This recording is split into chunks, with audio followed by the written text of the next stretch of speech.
For today's video mga kapakals, magluluto tayo ng napakasarap at napakalutong na hita ng manok. Napakasarap nito guys dahil almost 2 days ko itong minarinate. Hindi ko na pala napakita yung pagmarinate ko ng manok dahil nakalimutan ko. Pero solid to mga kapakals, panoorin nyo hanggang sa dulo ng video. At ang una natin gagawin mga kapakals ay ikukot natin yung ating manok sa breeding mix. Pagkatapos lagyan natin ng itlog para naman sa ating breadcrumbs. At ulitin lang natin yung ginawa natin sa ating unang hita ng manok. Habang nagmimix kayo mga kapakals, magpainit na rin kayo ng mantika hanggang kumulo ito. Nabili ko pala itong manok mga kapakals sa halagang 260 lamang. Bago natin ilunod mga kapakals, ay siguraduhin muna natin na mainit na yung kawali. At hihintayin lang natin to hanggang sa mag golden brown. At babalik rin natin para maluto yung both sides. At pagkatapos natin baliktarin mga kapakals, tutusok-tusukin lang natin to para maluto yung loob. Siguraduhin lang natin maayos yung pagtusok mga kapak para siguradong maluto yung loob ng ating manok. At sa part na nga ng video na to ay naluto na yung ating manok. At saktong-sakto lang yung pagkaluto mga kapakals, nag golden brown siya. At same process lang din sa mga ibang manok na hindi pa naluto. Hanggang maprito na lahat yung ating mga manok at naging golden brown na siya. At sa part na nga ito ay sobrang takam na ako mga kapakals. Dahil sa wakas luto na yung ating crispy hita ng manok.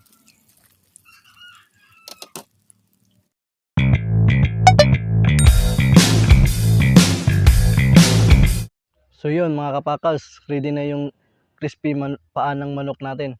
So di na natin patatagalin to. Bago pala tayo magsimula, magdadasal muna tayo. Our dear Heavenly Father, we thank thee for this food. Feed our souls on the bread of life and help us to do our parts in kind words and loving deeds. We ask this through Christ our Lord. Amen. Tara. Sus natin.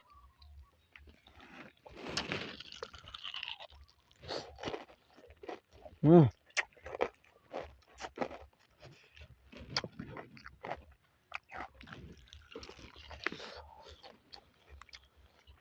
Sabi.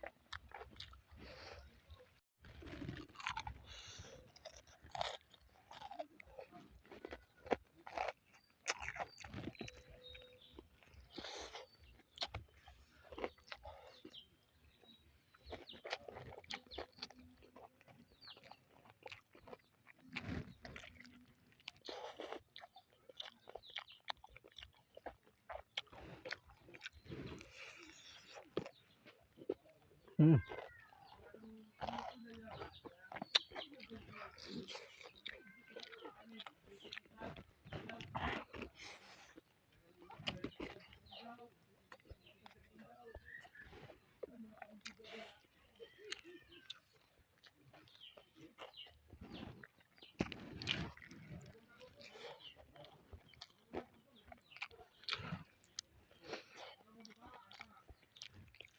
Mm.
Mm.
So yun mga kapakals, maraming salamat sa pagtapos ng video ko at sana nagustuhan nyo.